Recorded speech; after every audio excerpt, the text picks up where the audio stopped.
Halo sahabat sains, welcome to Miss Maya channel.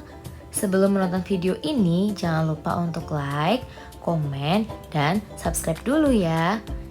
Enjoy this video.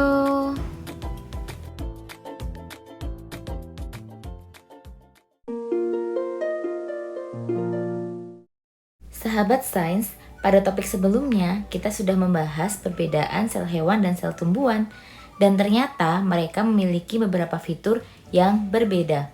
Sel hewan dan sel tumbuhan juga mengalami spesialisasi untuk menjalankan fungsi hidupnya. Apa itu spesialisasi? Apa pengaruh spesialisasi pada organisme?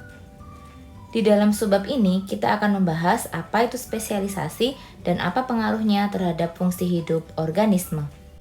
Dalam subbab ini akan kita bahas menjadi 3 bagian. Yang pertama mengenai organisme uniseluler dan multiseluler. Yang kedua mengenai spesialisasi sel tumbuhan. Dan yang ketiga mengenai spesialisasi sel hewan. Sahabat sains, sekarang kita akan bahas dulu mengenai organisme uniseluler dan multiseluler. Pernahkah kalian bermain Lego? Untuk membentuk suatu bangunan rumah dari Lego seperti pada gambar B, maka dibutuhkan banyak kepingan Lego seperti pada gambar A. Satu kepingan Lego tersebut diibaratkan sebagai satu buah sel, sedangkan kumpulan Lego yang membentuk rumah tersebut diumpamakan sebagai gabungan-gabungan sel. Nah, sama halnya dengan Lego, manusia dan kebanyakan hewan serta tumbuhan tersusun dari banyak sel, sehingga dapat terbentuklah manusia, hewan, maupun tumbuhan. Organisme yang tersusun dari banyak sel disebut sebagai organisme multiseluler. Sahabat sains, ada pula organisme yang hanya tersusun atas satu sel saja. Jika diumpamakan Lego, organisme tersebut sama seperti kepingan Lego. Organisme yang hanya memiliki satu sel disebut organisme uniseluler. Contoh organisme uniseluler yaitu ada bakteri. Bagaimana sahabat sains? Kalian sudah paham kan perbedaan dari organisme uniseluler dan multiseluler? Sekarang mari kita pelajari lebih dalam lagi. Organisme uniseluler. Bakteri merupakan organisme bersel satu yang terdapat di mana-mana. Beberapa bakteri dapat berguna untuk kehidupan manusia, tetapi banyak juga yang justru menimbulkan penyakit. Di bawah ini adalah contoh gambar bakteri E. coli yang merupakan organisme bersel satu. Selain bakteri, contoh organisme uniseluler adalah organisme dari kerajaan Protista.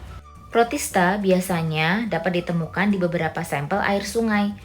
Jika kalian ingat pelajaran kelas 7 mengenai klasifikasi, di situ dijelaskan bahwa Protista tidak termasuk ke dalam hewan atau tumbuhan. Ia memiliki kerajaan tersendiri. Berikut merupakan contoh Protista yang merupakan organisme uniseluler. Organisme multiseluler. Dalam organisme multiseluler, sel-sel tampak terlihat berbeda antara satu dengan yang lainnya. Mereka pun memiliki fungsi yang berbeda. Bisa dikatakan sel-sel tersebut mengalami spesialisasi. Seluruh sel di dalam organisme multiseluler memiliki peran kunci yang berbeda-beda. Ada yang berfungsi untuk mengambil oksigen, ada yang berfungsi untuk mengantarkan informasi, dan lain sebagainya. Perbedaan peran pada masing-masing sel akan memberikan manfaat bagi organisme tersebut. Karena memiliki peran yang berbeda, struktur luar bahkan dalam sel tersebut pun mengalami penyesuaian. Mari kita perinci satu persatu spesialisasi sel pada tumbuhan dan hewan. Yang pertama akan kita bahas mengenai spesialisasi sel pada tumbuhan. Spesialisasi yang pertama ada sel akar rambut. Proses fotosintesis membutuhkan air yang didapat dari akar tanaman.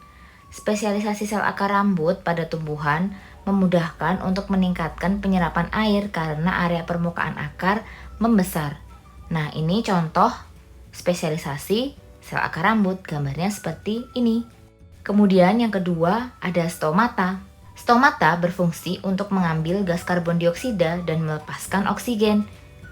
Sel penjaga yang berada di sekitar stomata berfungsi untuk membuka dan menutup stomata, sehingga mengurangi banyaknya air yang keluar melalui stomata. Berikut gambar stomata yang menutup dan stomata yang membuka. Pada bagian di atas telah diuraikan mengenai spesialisasi pada sel tumbuhan. Sekarang mari kita belajar mengenai spesialisasi pada sel hewan, yakni manusia sebagai contohnya. Spesialisasi yang pertama ada sel darah merah.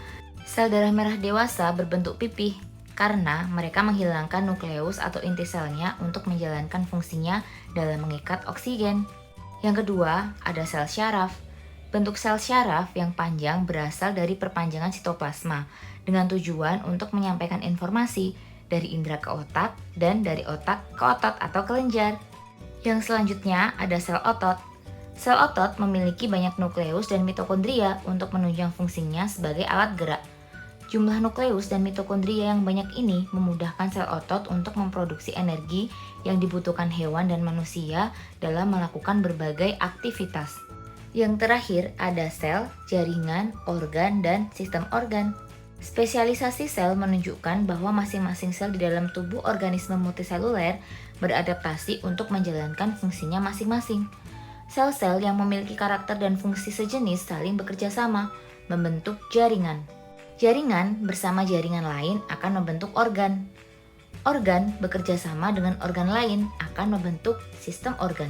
Kerjasama sistem organ untuk menjalankan fungsi tubuh inilah yang menghasilkan istilah organisme.